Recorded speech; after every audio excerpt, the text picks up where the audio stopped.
जो हम सुख चाहते हैं तो जहां सुख नहीं है वहां ढूंढ रहे हैं, इसीलिए आज तक नहीं मिला, सब अशांत है। आपको तो जो जो चीजें चाहिए, जो वस्तुएं, धन संपत्ति, पद की आकांक्षा रखते हैं, तो आपको लगता है अगर ये मिल जाते तो मैं सुखी हो जाता। अपने को ऐसे बहुत मिले हैं जिनके पास आप चाह रहे हैं, उनकी बहुत मात्रा में संग्रह किया हुआ है, बहुत अधिकारिता है, बड़ा पद है, खूब ऐश्वर्य है, जगत में उनका नाम है, सम्मान है, पर हृदय जल रहा है, हृदय अशांत है। क्यों? क्योंकि जहां शांति प्राप्त होती है वहां उनका संबंध ही नहीं है। अशांतस्य कुतः सुखम, जिसका चित्त अशांत है उसे सुख कैसा? ब्रह्म। कुछ वर्ष की आयु, शरीर समाप्त हुआ, न पद रह गया, न संपत्ति रह गई, न नाम रह गया, न व्यवहार रह गया, न परिवार रह गया, अकेले अपने कर्मों की पोटरी बांध करके फिर नया जन्म, फिर वही पढ़ाई लिखाई, दुनिया का प्रपंच। नहीं तो अन्य योनियों में कीड़ा मकोड़ा, पशु पक्षी। विश्राम कहां है? अध्यात्म योग में। श्री भगवान कह रहे निश्रेयसाय, मतलब दुखों का आत्यंतिक नाश, दुख का लेस नहीं जहां। अब अपने तो दुखालय में रह रहे हैं तो सुख को इसी में ढूंढ रहे हैं, तो हम समझते हैं कि अरबों खरबों रुपया मिल जाए, सुंदर सुंदर भोग सामग्री मिल जाए, मैं सुखी हो जाऊंगा। ऐसे अभी इसी भूमंडल पे हैं जिनको खुद पता नहीं कि मेरे पास कितनी धनराशि है, रोज नए नए भोग भोगते हैं, पर नींद नहीं आती, नींद की दवा लेना पड़ता है। मानसिकता बिगड़ी हुई है, विक्षिप्त है, हृदय जल रहा है, हर समय भयभीत है, कहीं ऐसा ना हो जाए, कहीं ऐसा। सुख विनिश्चितम बदामि तेन अन्यथा वचांस में, गोस्वामी जी कहते मैं सत्य कह रहा हूं, मेरी बात अन्यथा नहीं। जब तक तुम हरि भजन नहीं करोगे तब तक तुम्हें त्रिकाल में, त्रिभुवन में कहीं भी शांति नहीं। छूटिबे के जतन विशेष बांधे जाएगो, वह विष भोजन जो सुधा सानी खाएगो। अगर अमृत भी खाएगा तो विष बन जाएगा। हरि विमुखता में तुझे कहीं शांति नहीं मिलेगी। अगर हरि के सन्मुख हो तो विष भी अमृत हो जाए। गरल सुधा रिपु करहि मिताई, गोपद सिंधु अनल शीतला। आग शीतल चंदन की तरह हो जाएगी। समुद्र जो अथाह अगाध है वो गाय के खुर के गड्ढे के समान हो जाएगा। विष अमृत बन जाएगा, दुश्मन सब मित्र बन जाएंगे यदि हरि की कृपा हो जाए तो ये हरि के चरणों का आश्रय ही आत्यंतिक सुख का स्वरूप है। ये कैसे प्राप्त होता है? तो श्री भगवान कहते हैं कि मन ही बंधन और मोक्ष का कारण है। चेता खलवश्य बंधाय मुक्तये चात्मनोमतम। ये तुम्हारा जो चित्त है, जो मन है, यही तुम्हारे बंधन का कारण है। ये जब किसी विषय का चिंतन करता है भोग भावना से, किसी व्यक्ति का चिंतन करता है राग या द्वेष से, तो ये बंधन का कारण बन जाता है। अगले जन्म की ये पूरी तैयारी करा देता है। नाना प्रकार के भ्रमात्मक दुख सुखों में फंसा देता है। और जब यही मन प्रभु का चिंतन करने लगता है, प्रभु के नाम का, प्रभु के रूप का, प्रभु की लीलाओं का, प्रभु के गुणों का, प्रभु के भक्तों का, तो यही मोक्ष का खुला हुआ द्वार हो जाता है। यही मन, जब मन किसी व्यक्ति को भगवत भाव से, किसी भोगों को प्रभु की सेवा में अर्पित करने के लिए, यही मोक्ष का कारण बन जाता है। और जब किसी भोगों को स्वयं भोगने के लिए और किसी व्यक्ति को राग द्वेष से, यही बंधन का कारण स्पष्ट। इसीलिए भगवान बहुत जोर देते हैं अनन्य चिंतन पर। तुम्हारा चिंतन भगवत भाव से निरंतर चलता रहे तो जितनी श्वासें हैं वो प्रभु को अर्पित कर देने का फल होगा, प्रभु के समीप पहुंच जाना। ये तो बहुत कठिन है। मन को संसार के चिंतन से हटा करके प्रभु के चिंतन में लगाना, ये तो बहुत कठिन है, क्योंकि हमारी आसक्ति हो गई है शरीर में, शरीर संबंधियों में, भोगों में, पद प्रतिष्ठा में। बड़ा सुख लगता है जब हमारा यश, हमारी प्रतिष्ठा, हमारा मान, हमारा ऐश्वर्य, हमारा संबंध ये बहुतायत में दिखाई देता है तो अहंकार को बड़ा सुख मिलता है। यही दुख में फंसने का मूल कारण है और संसार में यही उद्देश्य रखा जाता है। देखो ना भ्रम, जो हमारे दुख का मूल कारण है वही हम उद्देश्य लिए घूम रहे हैं, तो सुख कैसे मिलेगा? धतूरा बोओगे तो विषय खाने को मिलेगा ना, अमृत तो नहीं मिल जाएगा। अगर धतूरे में एक जीवन नष्ट करने की सामर्थ्य है तो मान, प्रतिष्ठा, प्रशंसा, भोग, भावना ये कई जन्म नष्ट करने की सामर्थ्य रखता है। बुद्धि हमारी भ्रमित है, इसलिए हम समझ नहीं पा रहे। विष तो एक जन्म मारता है, विषय देखो ना, जब से सृष्टि हुई आज तक मार ही तो रहा है। मरते मरते थक गए, मरना नहीं मिटा, फिर मरना पड़ेगा। अरे अब तो ऐसा मरो कि अब जन्मना ना पड़े, मृत्यु महोत्सव हो जाए। तो हे प्रभु, ये आसक्ति हमारी हो गई है शरीर में, शरीर संबंधियों में, भोगों में। तो जहां हमारी आसक्ति होती वहीं हमारा मन चित्त चिंतन करता है। और आप कह रहे हैं कि अगर मन चिंतन करे निरंतर प्रभु का तो मुक्त है, जीवन मुक्त है। अभी कैसे हो सकता है ऐसा? तो श्री भगवान ने कहा, प्रसंगमजरम पाशमात्मनः कवयो विदुः स एव साधु सुकृतो मोक्ष द्वारमपावृतम्। खुला हुआ मोक्ष का द्वार खुल गया। क्या? जो तुम्हारी शरीर में आसक्ति है, शरीर के रिश्ते नाते संबंधियों में आसक्ति है, भोगों में आसक्ति है, वही नरक का खुला हुआ द्वार है। कैसे? त्रिविधम नरकस्येदम द्वारम नाशन मात्मनः कामः क्रोधा तथा लोभा तस्मादे त्रयम त्यजेत। जब तुम शरीर भाव से होते हो तभी तुम्हें काम वेदना सताती है। काम में बाधा पड़ने पर क्रोध का जागरण होता है, क्रोध ही नाश का स्वरूप बन जाता है। क्रोध हमारी स्मृति का नाश करता है, स्मृति से बुद्धि नष्ट हो जाती, बुद्धि नाश ही सर्वनाश हो जाता है। काम, क्रोध और लोभ ये नरक के खुले हुए द्वार है।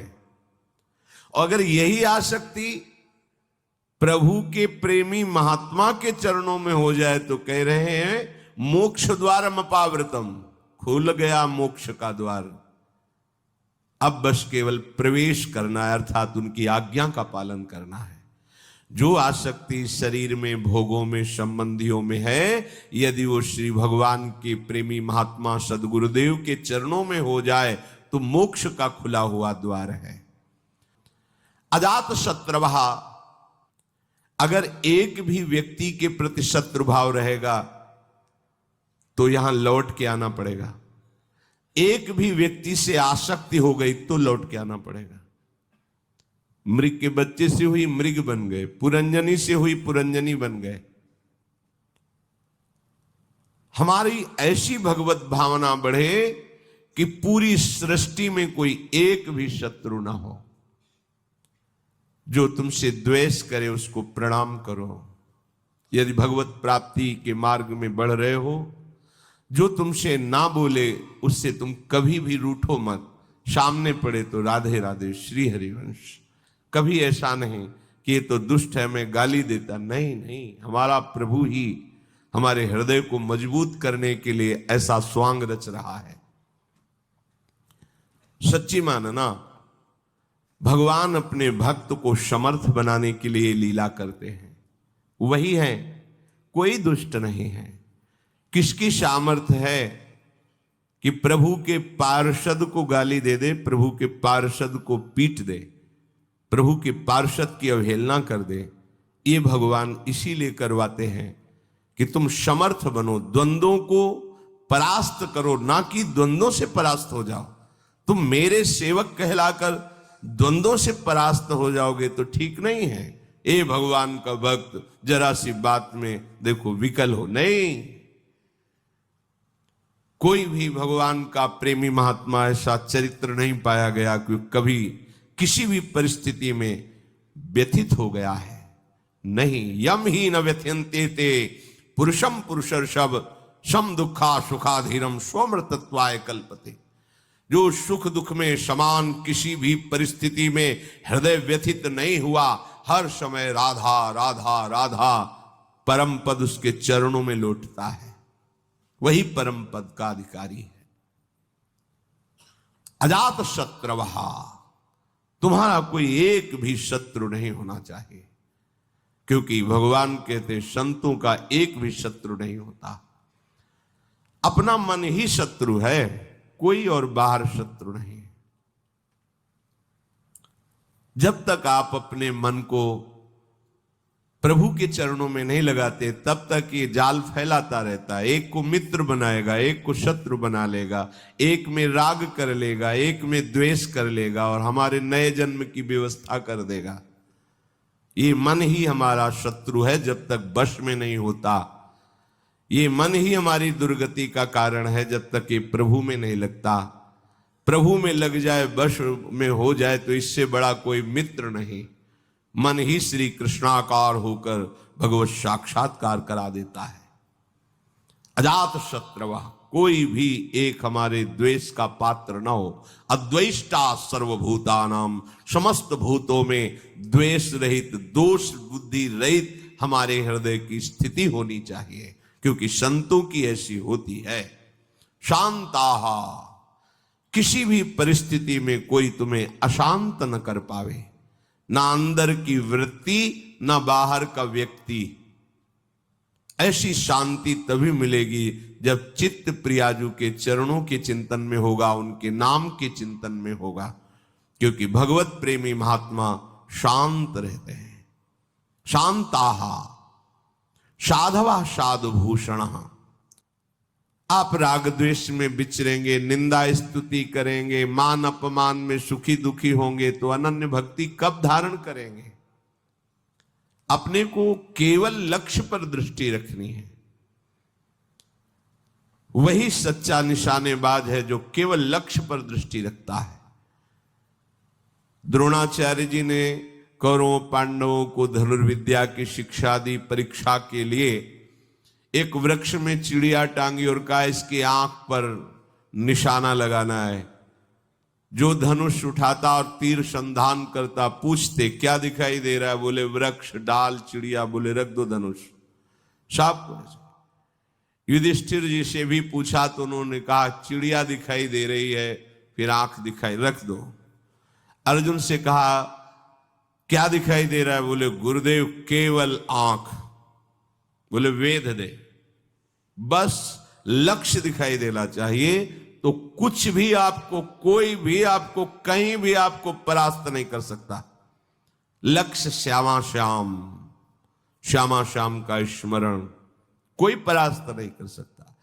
लक्ष्य रहित होकर घूमोगे तो सब तुम्हें व्यथित कर देंगे। काम क्रोध लोभ मोह मद मत्सर, ये सब हृदय में ही ये प्रहार करते हैं। बाहर का प्रहार तो कोई भी सह सकता है, लेकिन हृदय के प्रहार को बड़े बड़े वीर नहीं सह पाते। साधक हृदय के प्रहार को सहता है, इसलिए उससे बड़ा कोई वीर नहीं होता।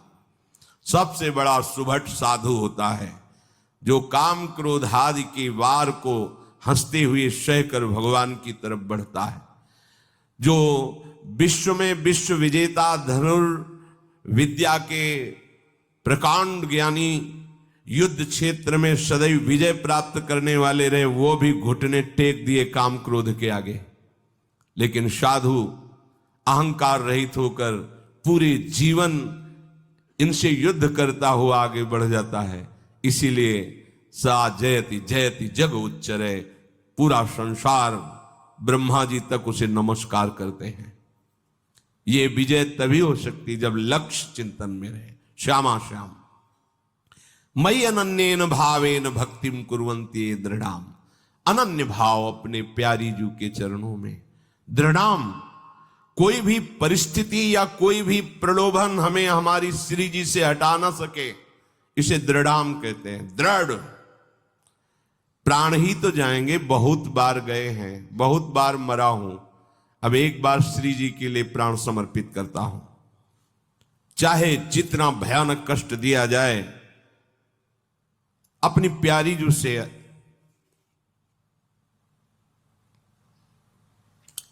एक क्षण के लिए भी वृत्ति नहीं हटा सकता।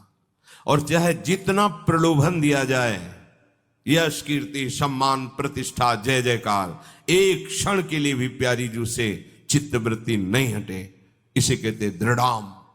भारी से भारी अनुकूलता और भारी से भारी प्रतिकूलता जब अपने इष्ट के चिंतन को न रोक पावे तो उसे कहते अनन्य भक्त। अनन्य भक्त बहुत बड़ी दुर्लभ स्थिति है, इससे बढ़कर कोई पद नहीं है, कोई स्थिति नहीं है। और ये वृंदावन नित्य विहार रस, ये रसिक अनन्यों का है। ये रसिक अनन्यों के नरेश श्री हिताचार्य, श्री स्वामी हरिदास जी, ये सब सहचरियां प्रकट हुई हैं इस रस को प्रदान करने के लिए। ये तो अनन्यता से ही आता है रस। मत कृति त्यक्त कर्माण त्यक्त स्वजन बांधवाहा, दो भाव इसके। मेरे लिए सारे सांसारिक कार्य छोड़कर केवल भजन, ये निवृत्ति मार्ग पर विरक्त भाव।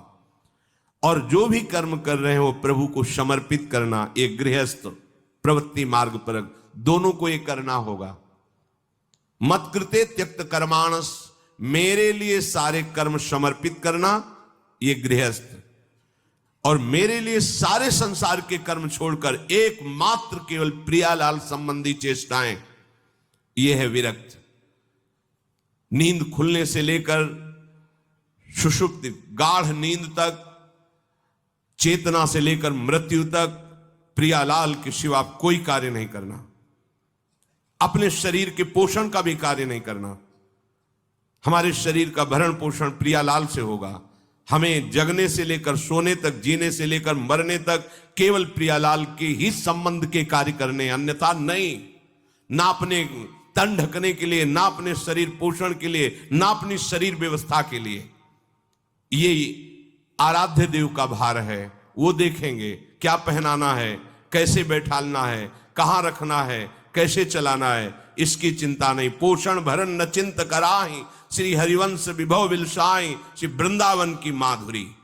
और गृहस्थ में धर्मयुक्त कार्य करते हुए वो कार्य प्रभु को समर्पित करना। मत कृते त्यक्त कर्माणस और त्यक्त स्वजन बांधवाहा, विरक्त के लिए किसी भी तरह से परिवार के सदस्यों से थोड़ा भी स्नेह नहीं रखना।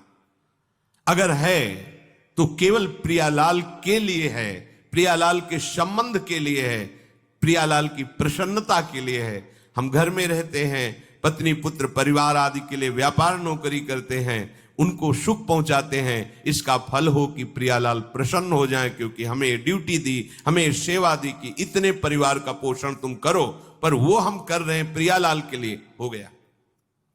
विरक्त किसी भी तरह से अपने शरीर संबंध की वासना का पोषण न होने दें। प्रियालाल के संबंध से सब हमारे प्यारे, प्रियालाल का संबंधी नहीं तो अंजन कहा आंख जई फूटे, बहुतक कहो कहां लो, नहीं नहीं कोई हमारा नहीं।